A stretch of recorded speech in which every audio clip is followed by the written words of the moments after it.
Hello hello guys, हामी चाहिँ आज मोनलाइट गएको क्या।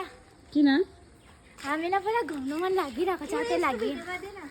अरू कहाँ गएको?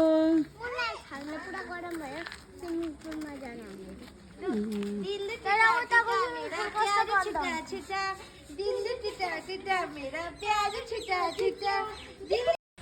Hello hi guys, welcome back to my mini blog. जस्तो कि तपाईँले देख्नुभयो है, आजको दिन चाहिँ एकदमै राम्रो बित्यो हाम्रो नानीहरूसँग। उहाँहरूको चाहिँ अहिले समर भ्याकेसन भएकोले गर्दा मम्मी घुमाउनु लानु भएकै पार्ने नि त।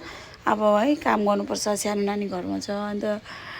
अनि आज चाहिँ फाइनल्ली थर्सडे थियो अनि हामीले यसरी नानीहरूलाई लिएर गयो हाम्रो near by resort, one of the best yeah favourite भनौँ हाम्रो है, मुनलाइटमा हामी गयौँ र त्यहाँ गएर चाहिँ एकदम फुल अन मस्ती गऱ्यौँ हामीले चाहिँ है। जस्तो कि तपाईँले देख्न सक्नुहुनेछ हाम्रो नानीहरूले। अनि यस्तो राम्रोसँगले हेर्नु डान्स पनि गर्यो उनीहरूले हो। सानो पुच्चीलाई हेर्नु नि, उहाँ कस्तो क्युट दिदीहरूले के गर्दैछ हेरेर है।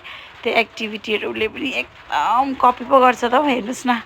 अनि उसलाई चाहिँ डान्स गर्नु पुरा मनपर्छ। अनि यहाँ पापाले चाहिँ स्टेप बताइदिँदै थियो है।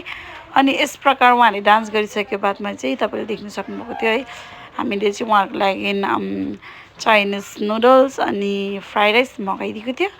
अनि नानीहरूले मजाले इन्जोय गर्यो, एकदमै राम्रो र टेस्टी थियो।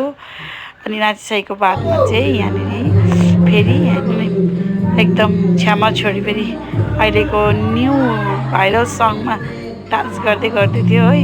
अनि त्यसको पनि सानो क्लिप आज भन्नु भनेदेखि चाहिँ अब स्टार्टिङदेखिकै जाँदाखेरिदेखि डान्स गाना खेल्ने खाना यस्तो मात्रै भयो है। एकदमै धेरै राम्रो र रमाइलो दिनको थियो। भगवान्लाई धन्यवाद छ है, हामीले यति राम्रो जीवन दिनुभएकोमा। र आशा गर्छु तपाईँहरूको पनि राम्रो बित्यो होला होइन। र यस्तै हो जिन्दगीको पलहरू है। अन्त यहाँ चाहिँ हाम्रो नानीहरूलाई फेरि उसको ड्याडीले आइसक्रिम किनिदिएको कि। अनि यो लिटल वानले चाहिँ हेर्नु नि, उसलाई चाहिँ डल्लै दिनु भन्छ।